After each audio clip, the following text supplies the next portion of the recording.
பழைய நினைவுகளிலிருந்து மீண்டவன், அவனின் மனசுமையை சித்திடம் இறக்கி வைத்தால் தேவலாம் போல் இருந்ததை அடுத்து சித்தை வெளியே போக வேண்டுமென்று அழைத்தான். "நீ நம்ம அண்ணன் கடைக்கிட்ட வெயிட் பண்ணு டேனி. 2 மினிட்ஸ்ல வந்துடுறேன்." டேனி தனிமையில் நடந்தால் சிறிது ஆசுவாசப்படுத்திக் கொள்ள ஏதுவாக இருக்கும் என்றுதான் சித் அவ்வாறு சொன்னான். சொன்னபடியே 2 நிமிடத்தில் கீழிறங்கி வந்தவன் அவர்கள் வழக்கமாக வரும் அண்ணன் கடைக்கு சென்றான். கடை வாசலிலேயே கையை பிசைந்து கொண்டு விக்கித்து நின்றிருந்த பணியாளனை பார்த்ததும் சித்திற்கு மனதை யாரோ பிசைவது போல் இருந்தது. 2 எட்டுகளில் அவனை அடைந்தவன் என்னவென்று விசாரிக்க அவன் கூறிய பதில் கூடை தணலை சித்தின் தலையில் கொட்டியதே போல் இருந்தது. "யாருன்னே தெரியல சித்தண்ணா. யாரோ ஒரு 5-6 பேர் சேர்ந்து கும்பலா வந்தாங்க. டேனி அண்ணாவை பார்த்து இவன் தானான்னு ஒருத்தன் கேட்டான். எங்க வீட்டு பொண்ணோட மனசை கலைச்சிட்டு நீ இங்க நிம்மதியா இருக்கியான்னு இன்னொருத்தன் கேட்டு அவரோட சட்டையை கொத்தா பிடிச்சு இழுத்துட்டு போயிட்டாங்க. அவரோட செல்லையும் புடுங்கி கீழே போட்டு மிதிச்சிட்டாங்க." அழுதபடியே ஸ்கிரீன் உடைந்திருந்த டேனியின் போனை சித்தின் கையில் திணித்தான். உடைந்த மொபைல் போனில் தெரிந்த சித்தின் போன் நம்பர் டேனி அவனுக்கு போன் செய்ய முயற்சித்து தோற்று போனான் என்பதை தெளிவாக உணர்த்தியது. "உன்னை எங்கு அழைத்து செல்கிறார்கள் டேனி?" கேள்வி மட்டுமே மிஞ்சியிருந்தது. டேனியை யார் கடத்தி சென்றிருப்பார்கள் என்ற அரை நொடியில் சித்திற்கு விளங்கிற்று. ஆனால் அடுத்த நடவடிக்கை என்ன என்பதை தீர்மானிக்க முடியாத ஒரு குழப்பம் அவனை சூழ்ந்தது. போலீசில் சொல்லி தேட சொல்வதா, இல்லை தாமே தெரிந்தவர் மூலமாக தேடலாமா என்ற பெரும் சிக்கல் அவனுக்கு இருந்தது. இதுவே அவன் சொந்த ஊரான கோயம்புத்தூர் என்றால் சுலபமாக டேனியை மீட்டிருக்கலாம். ஆனால் டேனியின் ஊரோ கன்னியாகுமரி, நாகர்கோவிலில் இடைப்பட்ட ஏதோ ஒரு கடற்கரை கிராமம். என்ன செய்வது, எப்படி செய்வது என்று அவன் மனம் ஆராய்ந்த வேளையில் அவன் கைகள் தானாய் கீர்த்திக்கு கால் செய்திருந்ததை அவள் ஹலோ சொல்லிய பிறகே அவன் உணர்ந்தான். அவளின் குரலே அவனுக்கு தெம்பூட்டியது. "கீர்த்தி, பக்கத்துல யாராச்சும் இருக்காங்களா?" "இல்ல சித், மேடி மட்டும்தான் இருக்கான்." "அப்போ ஸ்பீக்கர்ல போனை போடு. நான் சொல்றத எந்த எக்ஸ்பிரஷனும் காட்டாம அமைதியா கேளுங்க." சுருக்கமாக நடந்தவற்றை சித் கூற பயத்தில் வெளியேறியது மேடி கீர்த்தியின் முகங்கள். "சித், இந்த கௌரவன்னு ஏதாச்சும்..." மேடி கேள்வியை எப்படி முடிப்பதென்று தெரியாமல் திணற, "என்ன இதுக்கு கௌரவம் வேண்டியிருக்கு?" சீறினான் சித். "இல்லை சித், அப்படியெல்லாம் இருக்காது. அப்படியே அவங்க இன்டெக்ஷன் தப்பா இருந்தாலும் நாம அவங்களுக்கு முன்னாடியே அங்க போயிட்டா டேனியை காப்பாற்ற முடியும். அதுவும் இல்லாம அணுவோட நிலைமை இப்போ என்னன்னே நமக்கு தெரியாத நேரத்துல நாம ரிஸ்க் எடுத்தாதான் 2 உயிர்களையும் காப்பாற்ற முடியும். நீங்க தப்பா நினைக்கலனா நான் என் அண்ணாக்கு கால் பண்ணவா? அவன் டாக்கிட்டில் ட்ரைனிங் எடுத்தவன். சிரமமான நேரத்தில் முடிவெடுப்பது, அதை செயல்படுத்துவது அவனோட தொழில். ஸோ நீங்க சொன்னா அவனுக்கு கால் பண்ணி வர சொல்றேன்." கீர்த்தியின் ஆலோசனை அனைவருக்குமே சரியாகப்பட்டதால் தனாவிற்கு கால் செய்து அவசரமாக அவர்கள் ஆபீஸ் பக்கத்தில் இருக்கும் டாமினோஸ்க்கு வர சொன்னாள். பின்பு மேடியை ஆபீஸ்லேயே இருந்து மற்றவர்களை இவர்கள் கேட்டால் எதையாவது சொல்லி சமாளிக்க சொல்லிவிட்டு அவளும் டாமினோஸை நோக்கி விரைந்தாள். அவளுக்கு முன் வந்து அமர்ந்த சித்தின் பக்கத்தில் சென்று பேசாமல் அமர்ந்து கொண்டாள். "எதுவுமே ஆர்டர் பண்ணலனா வித்தியாசமா இருக்குமேனு ஏதோ ஒரு பீஸா ஆர்டர் பண்ணியிருக்கேன்." குரலே எழும்பவில்லை சித்திற்கு. "மேடியும் வந்தா ஹிட்லரை சமாளிக்கிறது கஷ்டம்னு அவனை அங்கேயே பார்த்துக்க சொல்லியிருக்கேன்." மென்குரலில் கீர்த்தி மேடி வராத காரணத்தை சொன்னாள்.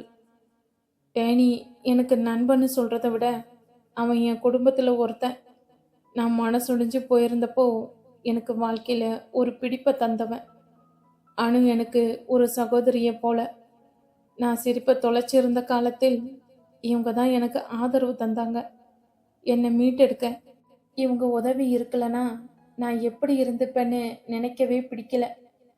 அவங்களுக்கு என்ன ஆச்சோன்னு ரொம்ப பயமா இருக்கு கீர்த்து. அவனை அறியாமல் வெளிவந்த கீர்த்து என்ற அழைப்பு அவன் கண்களில் எட்டி பார்த்த கண்ணீரும் கீர்த்தியை சித்தின் கைப்பற்ற வைத்தது. அவளின் கையில் கதகதப்பில் அவன் உள்ளத்தின் அலை மெல்ல மெல்ல அடங்கிற்று. தானா டெர்மினோஸின் உள்ளே நுழையும் போது அவன் கண்களில் முதலில் பட்டது விழிமூடி கீர்த்தியின் தோள் சாய்ந்திருந்த சித்தின் கைகளும் அவனை மெல்ல தேற்றும் கீர்த்தியின் கைகளும் இணைந்திருந்ததுதான். அவர்கள் அமர்ந்திருந்த கோலம் பார்ப்பவரை அவர்கள் காதலர்கள் என்றே எண்ண வைக்கும். ஆனால் கீர்த்தியின் நிலையறிந்த தானாவிற்கோ அவன் புருவங்கள் வியப்பில் நெற்றிக்கு மேல் உயர்ந்தது. அப்பா அண்ணனின் இயல்பான தொடுகையை ஏற்பதற்கே அவளுக்கு 2 ஆண்டுகள் பிடித்தது. அதிலும் ஆண்களின் மெச்சுதலான சிறு பார்வையையே இன்னும் ஜீரணிக்க முடியாத தன் செல்ல தங்கை கிட்டத்தட்ட அணைத்து கொண்டு அமர்ந்திருக்கும் இவன்தான் அன்னை விசாரிக்க சொன்ன சித் என உடனே புரிந்து கொண்டான். இருவரின் ஜோடி பொருத்தத்தை குறித்து கொள்ளவும் அவன் கண்கள் தவறவில்லை. சாரி, டிராஃபிக் என்றபடியே சலனமில்லாமல் வந்து அமர்ந்த தானாவை பார்த்ததும் சித்தும் கீர்த்தியும் அவர்களை மீட்டு கொண்டனர். கீர்த்தியின் அண்ணன் தன்னை தவறாக எண்ணி விடுவானோ என்று சித்தும், இவன் அருகினில் நான் ஏன் என் வசம் இழக்கிறேன் என்று கீர்த்தியும் தங்களை தங்களே கேட்டுக்கொண்டனர். ஆனால் அதே வழியில் பயணிக்க முடியாமல் கண் முன்னிருந்த முக்கியமான பிரச்சனை அவர்களை தடுத்தது. அண்ணா என்று ஆரம்பித்து நடந்தவற்றை தெளிவாக கூறினாள் கீர்த்தி. அதிக விவரம் தேவைப்படும் போது மட்டும் சித் இடையிட்டு விளக்கினான். இருவரும் கூறியதை கேட்ட பின், நீங்க சொல்றத பார்த்தா அந்த பொண்ணு அனுவோட அப்பாவுக்கு ஆள்பலமும் அரசியல் பலமும் இருக்கு. அதனால நாம பொறுமையா தான் இந்த விஷயத்த ஹேண்டில் பண்ணணும்.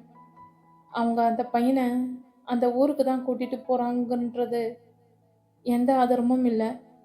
உங்க யூகம் மட்டும்தான்.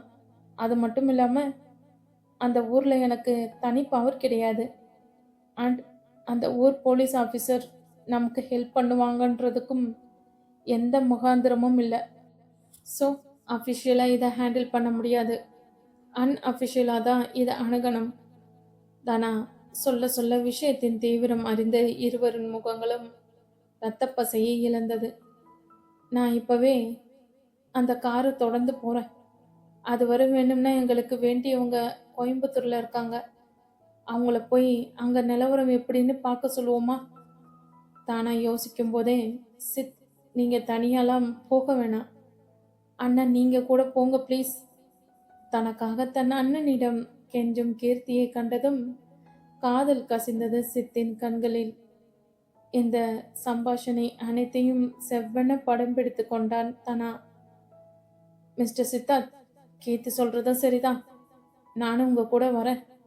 அவங்க கார் நம்பர் கூட தெரியாம நாம காரில் அவங்கள தொடர்ந்து போறது சரியா இருக்காது.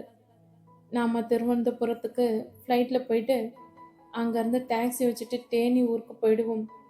நீங்கள் உங்கள் ஆளுங்களை எங்கேயாச்சும் ஒரு 1/4 மணி நேரத்துக்குள்ள வந்துடுற மாதிரியான இடத்துல வெயிட் பண்ண சொல்லுங்க. தேவைப்பட்டால் மட்டும் அவங்க ஊருக்குள்ளே வந்தால் போதும். இல்லைன்னா தேவையில்லாத ரசபாசமாகிடும். நானும் டோல்கேட்ஸில் சந்தேகப்படுற மாதிரி வண்டி ஏதாச்சும் போகுதான்னு செக் பண்ண ரெக்வஸ்ட் பண்ணுறேன். அப்புறம் உங்கள் ஆஃபீஸில் இப்போதைக்கு கிட்னாப்னு சொல்ல வேணாம். யாருக்காச்சும் உடம்பு சரியில்லைன்னு சொல்லி அவசரமாக தேனி வெளியூர் போயிருக்கிற மாதிரி சொல்லிடுங்க. இங்கே கூட போக வேண்டிய நிலைமைன்னு சொல்லுங்க. பிரச்சனையோட நிலவரம் தெரிஞ்சப்புறம் உண்மையை சொன்னால் போதும். தானும் உடன் செல்வதற்கு சம்மதித்ததும், தேங்க்ஸ் அண்ணா என்று கீர்த்தி புன்னகைத்தாள். தனா சித்துடன் செல்வதற்கு ஒப்புக்கொண்டதற்கான முதன்மையான காரணம் அவனை ஆழம் பார்க்க வேண்டும் என்பதுதான். கீர்த்தியின் வேண்டுகோள் கூட 2வது காரணிதான். Anything for you Kannamma. மென்மையாக அவள் தலை கோதினாள் தனா. முடிவெடுத்த பிறகு யாருக்கும் நிற்பதுக்கு கூட நேரம் இருக்கவில்லை. ஹிட்லரிடம் கெஞ்சி டேனிக்கையும் சேர்த்து லீவு வாங்கினான் சித். டேனி ஏன் நேரில் வந்து விடுப்பு கோரவில்லை என்பதற்கு அவர்கள் தயாரான பதில்களை வைத்திருந்தாலும் கீர்த்தியும் மேடியும் அவர்கள் வேலையை சுணுக்கம் வராமல் பார்த்து கொள்வதாக தலையில் அடித்து சத்தியம் செய்திருந்ததாலும் அவனுக்கு சாதகமான முடிவை ஹிட்லரால் தர முடிந்தது. கிளம்புவதற்கு முன் கீர்த்தியின் 10,000வது பத்திரத்தை வாங்கி நெஞ்சில் சேமித்து கொண்டான் செத். இவை அனைத்தையும் கண்டும் காணாமல் இருந்தான் தானா. ஆனால் அனைத்தையும் அவனது போலீஸ் மூளை கணக்கெடுத்தது. சித்தின் செல்வ நிலை ஏற்கனவே அறிந்திருந்ததால் அவர்களை அழைத்துச் செல்ல காத்திருந்த ஸ்டார்டட் ஃப்ளைட் தனாவிற்கு ஆச்சரியத்தை அளிக்கவில்லை. தனா அதிராமல் சமநிலையில் இருந்தது அவனுக்கு தன்னை பற்றி ஏற்கனவே தெரிந்திருக்க வேண்டும் என்று சித்தை சரியாய் கணிக்க வைத்தது. ஃப்ளைட் டேக் ஆஃப் ஆனதும் சித்தே அவன் மனதில் இருந்ததை அப்படியே எந்த ஒளிவு மறையும் இல்லாமல் தனாவிடம் சொல்லிவிட்டான். கேட்டதும் தனாவிற்கு சிறிது அதிர்ச்சிதான். அவனுமே சித்திற்கு இப்படி ஒரு முன்கதை சுருக்கம் இருக்கும் என எதிர்பார்க்கவில்லை. இடியாப்பை சிக்கலை விட அவர்கள் வாழ்க்கை அதிக சிக்கலோடு இருப்பதும் ஒருவரின் பாதை மற்றவரின் பாதையோடு பின்னி பிணைந்திருந்ததும் நம்ப முடியாத வியப்பை அவனுக்கு அளித்தது. சரி, கீர்த்தியிடம் எப்பொழுது சொல்லப் போகிறாய்? தனா சித்திடம் கேட்டான்.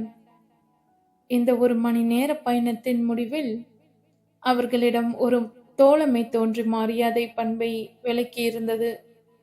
சீக்கிரம் சொல்ல வேண்டும், ஆனால் தைரியம்தான் வரமாட்டேங்குது. அவளுக்கு பழச ஞாபகப்படுத்த எனக்கு விருப்பமில்லை தானா. நீ அவளிடம் சீக்கிரம் சொன்னால் நம் எல்லோருக்குமே நல்லதென்று எனக்கு தோன்றுகிறது சித். நீ யாரென்று தெரிந்தால் மட்டுமே அவளுக்கு வாழ்க்கையில் மேல் பிடிப்பு வரும். ஆனா ஒன்று நிச்சயம், நீ அவளோடவன்னு அவ மனசுக்கு புரிய ஆரம்பிச்சாச்சு. விளையாடாததானா? நிஜமாதான் சித். போலீஸ்கார கண்களுக்கு எதுவும் தப்பாது. ஆனா நான் ஏன் சொன்னேன்னு நீயாதான் தெரிஞ்சுக்கணும். அந்த த்ரில்லே தனிதான். சிரிக்கும் தனா சித்திற்கு நம்பிக்கையை விதைத்தான். கீர்த்தியின் அண்ணன் தன்னை தப்பாக எண்ணவில்லை. அப்படியானால் கீர்த்திக்கும் என் நிலை தவறாக தோன்றாதிருக்க வேண்டுமென்ப குலதெய்வத்திடம் சித் பிரார்த்தனை செய்து முடிக்கவும் அவர்களின் விமானம் தரையிறங்கவும் சரியாக இருந்தது.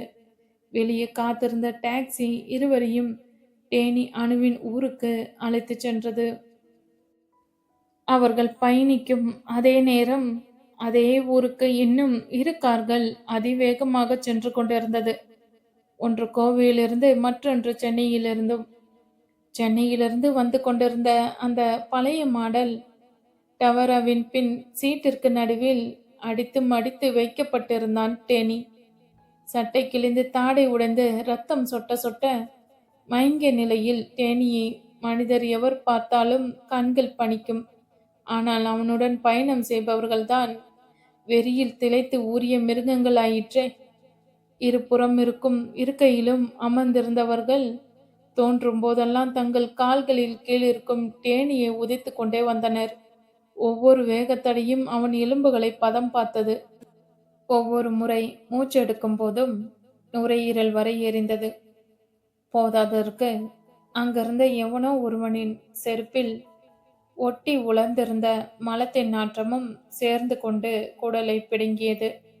இருந்தும் ரோஷக்காரன் எப்பேற்பட்ட வழியிலும் அருவருப்பிலும் ஒரு முனங்கல் சத்தத்தை கூட வெளியிடவில்லை.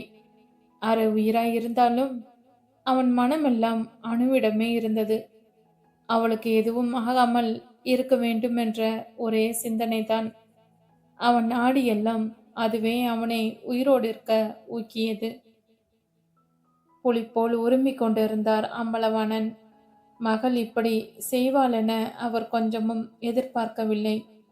அப்படி இருக்க தன்னை ஒரு முறை கூட எதிர்த்து பேசாத தன்னுடைய முரட்டுத்தனங்களை எல்லாம் பொறுத்து போயே பழக்கப்பட்ட தன் மனைவி காஞ்சனா செய்தது அவரின் நடுமண்டையில் ஆணி அடித்தது போல் இருந்தது.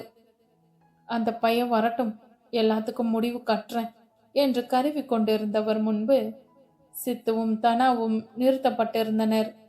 டேனியின் நண்பர்கள் இத்தனை விரைவாய் அவனை தேடிக் கொண்டு வருவார்கள் என்று அவர் கனவிலும் கூட நினைத்திருக்கவில்லை. அதிலும் ஒருவன் போலீஸ் என்றதும் அங்கிருந்த ரவுடி கூட்டமே கூட சற்றே ஆட்டம் கண்டது. இங்க பாரு மக்கா, நீயும் சொல்ற மாதிரி யாரையும் எங்களுக்கு தெரியாது.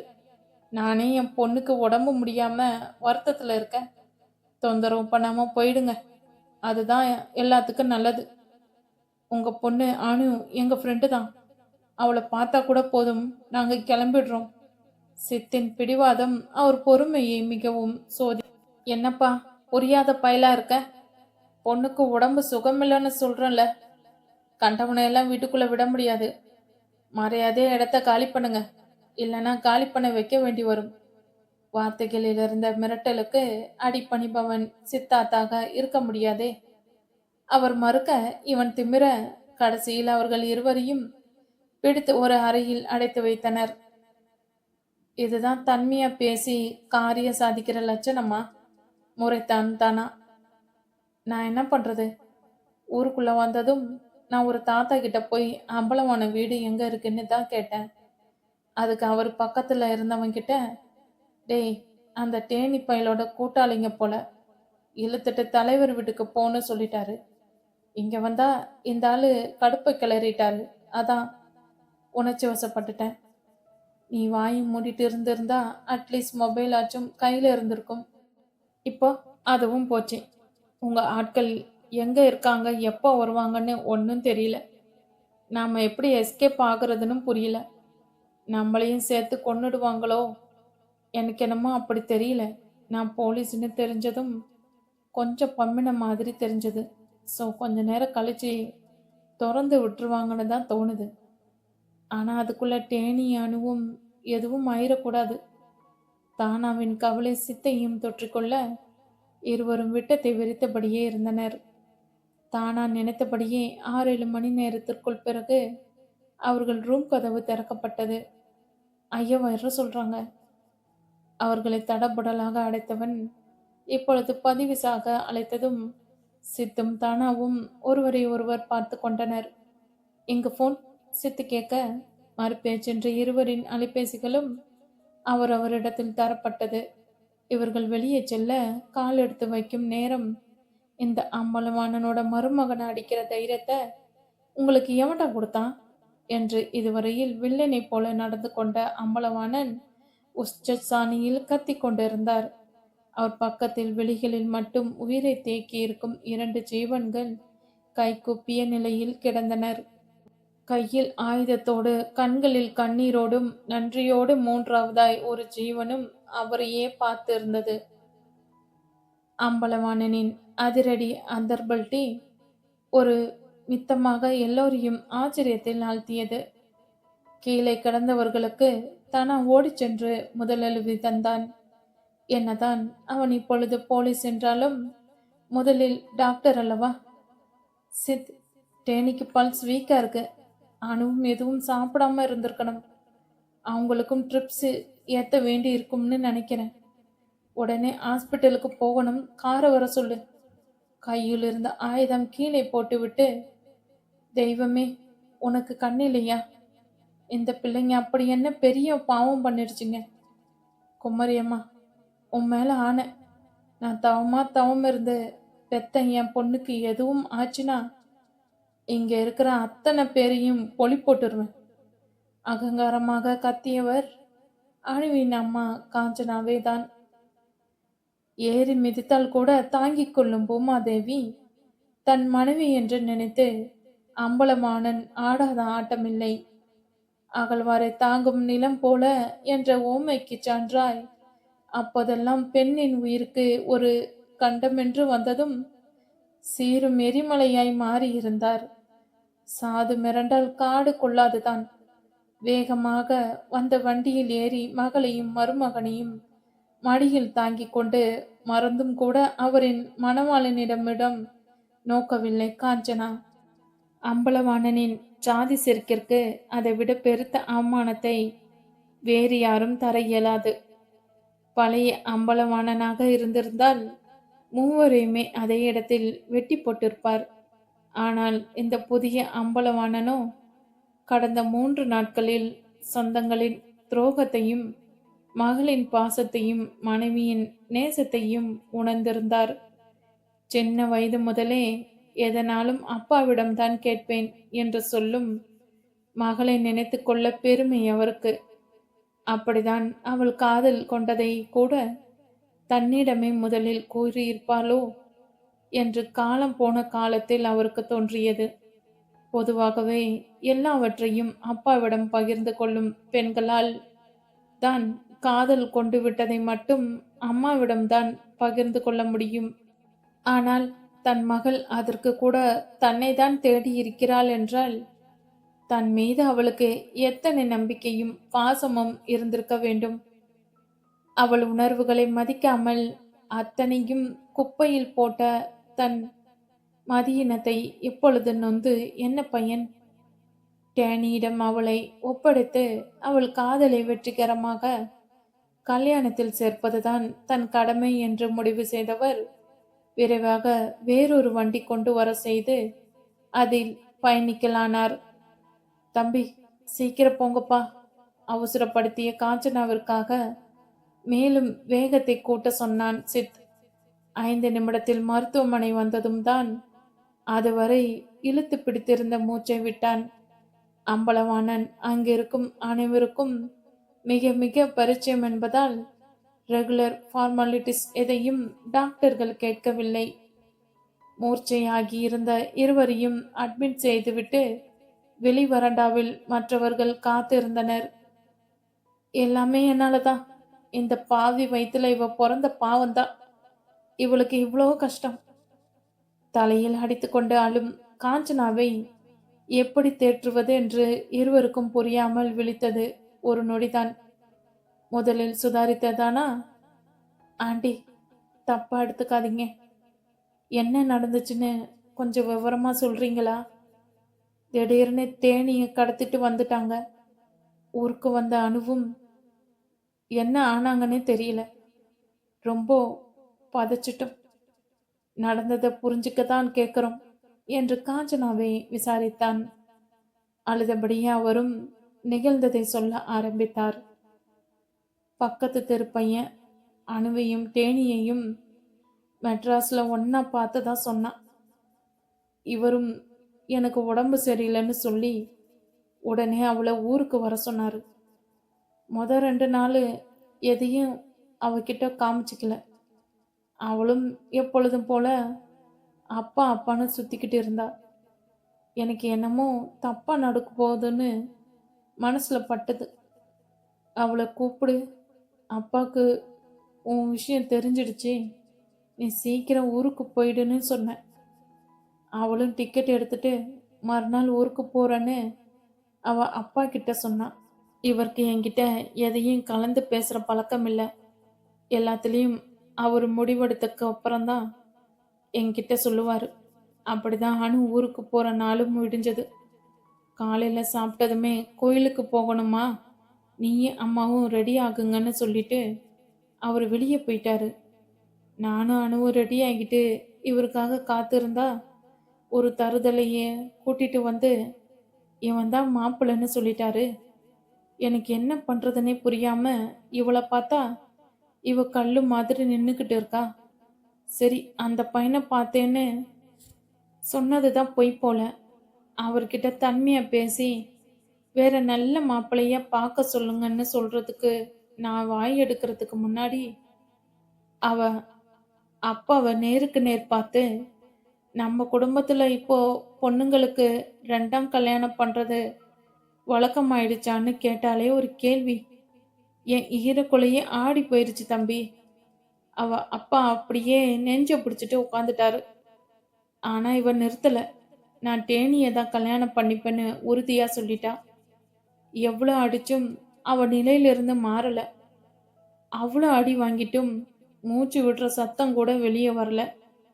கை ஓயும் மட்டும் அடிச்ச அவ அப்பா கிட்ட கடைசியா டேனியை எப்போ நான் முழுமையா நேசிக்க ஆரம்பிச்சனோ அப்பவே அவன் எனக்கு புருஷன் ஆகிட்டான்.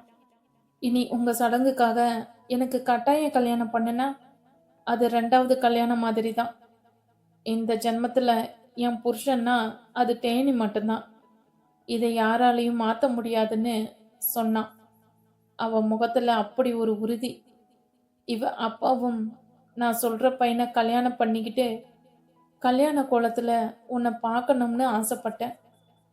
எப்போ அந்த ஆசை நிறைவேறலையோ உன்னை விதவ கோலத்திலேயே பார்த்துக்கிறேன் சொல்லி வீட்டோட இருக்கிற அவரோட சங்கத்த ஆட்களை கூப்பிட்டு தேனியை எப்படியாச்சும் தூக்கிட்டு ஊருக்கு வெரசா வர சொன்னாரு.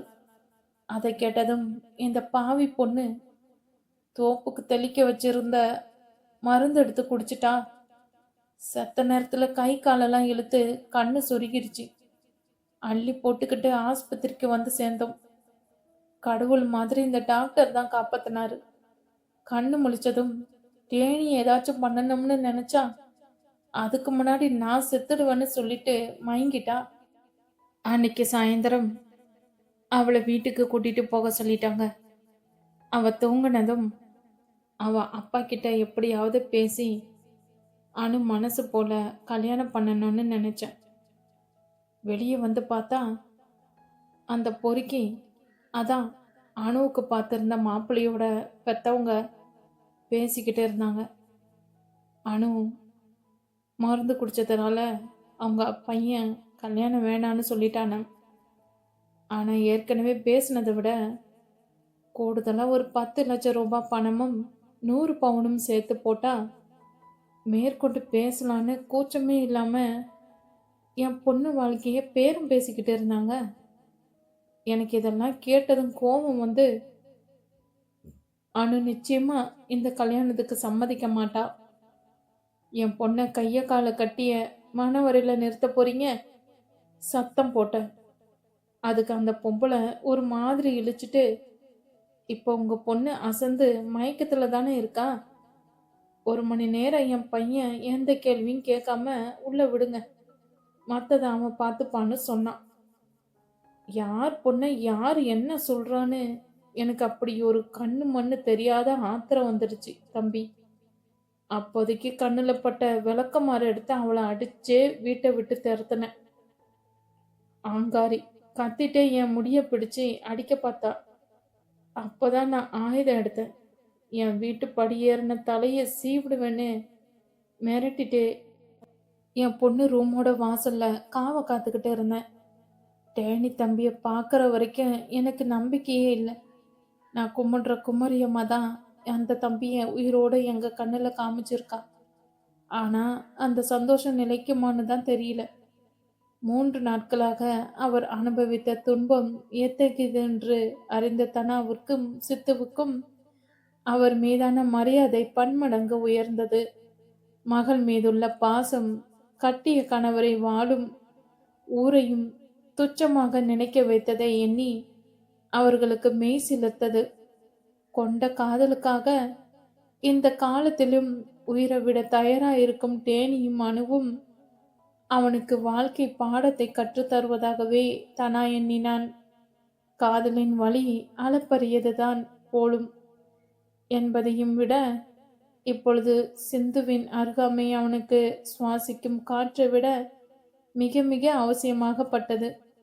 நடந்து முடிந்த பிரச்சனையில் ஒரு பாவமும் செய்யாத சிந்துவை பலியிட நினைத்த தன் முட்டாள்தனத்தை நினைத்து நினைத்து மருகினான். தனா சிந்துவை நினைத்து உருக்கி கொண்டிருக்க சித்தோ கீர்த்தியை நினைத்து கழிவிறக்கம் கொண்டான். அவர்களை அதிகம் வாடா விடாதிருக்க தேவையான கவன சிதறலை அளிக்க அம்பலவாணன் தேனியின் பெற்றோருடன் மருத்துவமனை வாசலை வந்தடைந்தார். வெளியில் தெறிக்க அவரை முறைத்த காஞ்சனாவை பார்த்ததும் அவர் பக்கத்தில் வந்து, நான் தப்பு பண்ணிட்டேன் காஞ்சி, என்னை மன்னிச்சிடுமா என்று முகத்தில் அரைந்து கொண்டு அழுதார். அவர் அழுததுதான் தாமதம். அத்தனை நேரம் காஞ்சனை பிடித்து வைத்திருந்த கோபம் பனி போல மறைந்தது. நீங்க மன்னிப்பு கேட்க வேண்டியது நம்ம பொண்ணு மாப்பிள்ளை கிட்டதான். அவங்க பொழைச்சா போதும். கண்ணீரின் ஊடே வார்த்தைகள் சிதறியது அவரிடமிருந்து. நானே போய் நம்ம சம்மந்தி வீட்டில் பேசி அவங்கள கூட்டிட்டு வந்திருக்கேன். கல்யாண விஷயம் பேசணும்ல. காஞ்சனாவை முந்திக் கொண்டு நடந்ததை மறந்துருவான் அண்ணா. இனி நம்மோட பிள்ளைங்க சந்தோஷம்தான் நம்மளோடது. பெரிய மனதாக பேசினார் டேனியின் அம்மா மேரி. அவர் டேனியை கடைசியாக பார்த்தே ஆண்டுகள் பல சென்று விட்டது என்று அவன் காதலை மறுத்து பிரச்சனையை பெரிதாக்கினாரே, அன்றே அவன் வீட்டை விட்டு சென்று விட்டான்.